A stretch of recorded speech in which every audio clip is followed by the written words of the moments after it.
여러분이 이 유튜브 영상, 이 영상을 한 번 보고 끝내지 마시고 계속 반복해서 음악 감상같이 들어보세요. 그러면 들을 때마다 다른 것이 보일 거예요. 네, 여러분 안녕하세요. 저는 김정원 작가입니다. 문해력은 그냥 보통의 정의로는 어떤 거냐면 책을 읽고 뭐 해석하는 능력 이렇게 얘기하는데 저는 그렇게 생각하지 않아요. 저희가 생각하는 문해력은 생존력이다. 그래서 우리가 배우지 못한 것을 보면 아는 힘, 전 이거를 문해력이라고 정의하거든요.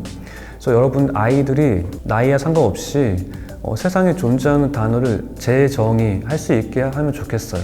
세상에 정의한 단어는 사전에 있죠. 사전에 있는 단어는 그냥 사람들이 마음대로 정한 거예요. 그래서 저는 글 쓰는 후배들한테 어떻게 얘기하냐면 너 글쓰기 능력을 기르고 싶으면 지금 사랑에 대한 글을 써봐. 그런데 그 글 안에 사랑이란 단어는 넣으면 안 돼. 그런데 다 읽으면 사랑이 느껴져야 돼. 이렇게 글쓰기 연습을 하다 보면 어떻게 되냐면 내가 느끼고 있는 것들을 설명하기 위해서 어떻게 표현하면 좋을까?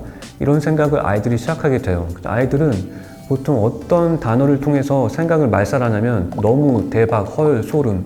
예를 들어 볼게요. 아이가 같이 식당에 갔어. 뭐 먹었어. 오늘 맛 어땠어? 너무 맛있어. 아이는 같이 옷집에 갔어. 옷 샀어. 옷 어때? 너무 예뻐. 여기 어땠어? 너무 좋아. 너무 따뜻해. 너무를 빼면 아무것도 남아있지 않아. 아이들 100명한테 100가지 서로 다른 음식을 제공했어요. 다 먹고 나서 물어봤어. 맛이 어때? 너무 맛있어. 혹은 존맛, 개존맛, 핵존맛, 개핵존맛, 대핵존맛 이렇게 나오죠. 좋아. 맛있는 건 알겠어. 근데 난 분명 100가지 음식을 줬는데 얘는 한 가지 종류야. 뭘 먹었는지 알 수가 없어. 아이들이 표현하지 못하는 삶을 살고 있는 거야.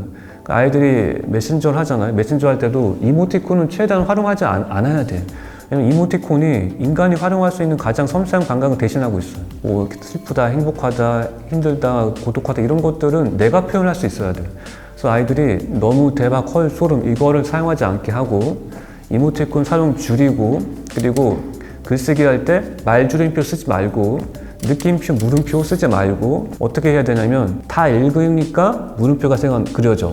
다 읽으니까 느낌표가 그려지네. 그리고 말줄임표가 왜 나쁘냐면 말을 끝까지 해라. 너 사랑해 점점점. 알 수가 없지. 부모님도 한번 생각해 보세요. 아이들이 문해력이 낮은 이유는 부모님 덕분이에요. 부모님 덕분에 낮은 건데 여러분이 아이랑 같이 나누는 일상에서 어떤 말을 하고 있는지 한번 생각해 보세요. 우리는 되게 놀랍게도 단어로 대화해요. 단어로. 문장으로 하지 않아. 리모컨, 물, 컵 좀, 청소, 정리 좀 해. 이렇게 한단 말이에요. 다 단어야. 아이들은 완전한 문장을 들어본 적이 별로 없어요. 그래서 항상 너무 좋아, 너무 예뻐 이렇게밖에 할 수가 없는 거죠. 아이가 만약에 2시간 동안 방 청소를 했어. 그럼 부모님께서 뭐라고 하죠? 칭찬해 줘야지 하면서 가서 방이 깨끗해졌네. 방이 주어인가? 방은 주어가 아니에요. 청소한 사람은 아이죠. 우리 예쁜이가 2시간 청소했더니 방이 정말 깨끗해졌네. 이렇게 완전한 문장을 자주 들려주면 아이가 국어를 배울 필요가 없어요. 집에서 배우고 있으니까. 여러분이 단어만 나열해서 사는 삶에서 벗어나서 너무 대박, 소름 이런 것도 벗어나서 아이랑 같이 대화다운 대화를 시작해보자. 물론 그 처음은 되게 힘들 거예요. 너무 대박, 소름 빼면 할 말이 없어요. 할 말이 없다는 건 뭘까요? 생각하고 있다는 증거예요. 그게 좋은 증거야. 신호니까 여러분이 그 침묵의 시간을 두려워하지 마시고 견디고 생각하고 한 번 생각하면 정보와 사실만 전할 수 있지만 두세 번 생각하며 하고 나오면 그 말이 마음까지 전달할 수 있다는 생각을 인지하시고 그 가치를 느끼시면 참고 견디면서 아이랑 좀 더 근사한 대화를 하실 수 있게 될 거예요. 제가 유튜브도 하거든요. 근데 유튜브는 제가 세계 최초로 영상을 올리지 않아. 근데 글만 올렸어요. 유튜브도. 내가 글쓰기를 좋아하는데 영상 찍지 못하니까 유튜브는 못해 이렇게 생각하지 마시고 유튜브에 커뮤니티 가서 글만 올리면 돼요. 여러분들이 포기하지 마시고 내가 누군가한테 도움을 주려는 마음 가지시면 글을 쓰는 삶 그리고 일상에서 가치 있는 삶을 사는데 많이 도움이 될 거예요. 제가 그래서 다양한 채널을 하는 이유도 거기에 있습니다. 제가 낸 책 중에 나에게 들려주는 예쁜 말이라는 동화책이 있어요. 최근에 낸 책인데 한 아이가 8살짜리 아이인데 그 아이가 이 책을 읽기 전에 한 그 마트에서 초콜릿을 훔쳤어요. 8살짜리 아이가 훔쳐서 주머니에 넣었는데 부모님이 그걸 이렇게 주머니 지적거리면서 이거 뭐야 물어봤더니 처음에는 그 아이가 거짓말을 했어요. 친구가 줬어. 근데 너무 이상해서 계속 물었더니 결국 거기 훔쳤다는 걸 알게 됐어요. 근데 엄마가 놀랐던 것은 훔쳤다는 것도 놀라운데 태연하게 숨기는 거. 거짓말하고, 그리고 훔쳤어? 이것도 되게 다 모든 게 태연해. 자연스럽고. 그래서 이 부모님은 걱정이죠. 어디 답을 얻을 수가 없어. 인터넷 검색했더니 그 나이 땐 다 그럴 수 있대. 이게 위로가 되나? 전혀 되지 않지. 근데 이 부모님 걱정하고 있었는데 어느 날 그 아이가 나에게 들려준 예쁜말을 읽었어요. 근데 그 책을 읽으면서 아이가 우는 거예요. 너 왜 울어? 그랬더니 너무 슬퍼서 운대. 근데 그 내용 중에 뭐가 있었냐면 이 한 줄이 있었어요. 우리 사이에는 거짓말이 어울리지 않아. 그 부분을 읽으면서 그 아이는 엄마한테 거짓말했던 순간을 회상한 거예요. 기억해낸 거예요. 내가 훔친 거 정말 잘못한 일이고 우리 사이에 거짓말 어울리지 않는데 내가 거짓말을 했네. 너무 슬퍼서 책을 읽으면서 울고 반성하면서 잘못했다고 이렇게 말하게 됐어요. 그래서 놀랍게도 우리는 아이가 한마디 말로 변할 수 없다고 생각하는데 한마디 말로도 쉽게 변할 수 있는 게 아이의 삶이에요. 그래서 여러분이 언어가 가진 가치가 정말 위대하다는 걸 깨닫고 책을 통해서 아이의 삶을 바꿀 수 있다는 것을 믿어 웃지 마세요. 그러면 아이도 그 믿음에 따르게 될 거라 생각이 듭니다. 네, 뭐 100마디도 할 수 있는데 최대한 정말 중요한 거는 글 쓸 때 그 쓴 글을 대부분이 공개해서 올리는데 망설여요. 망설이지 말아라. 왜 망설이냐 물어보면 이유가 두 가지. 하나는 잘 못 쓴 것 같다. 너는 처음부터 잘 쓸 수가 없어. 넌 잘 쓰기 더 힘들어. 못 쓰는 게 쉽거든.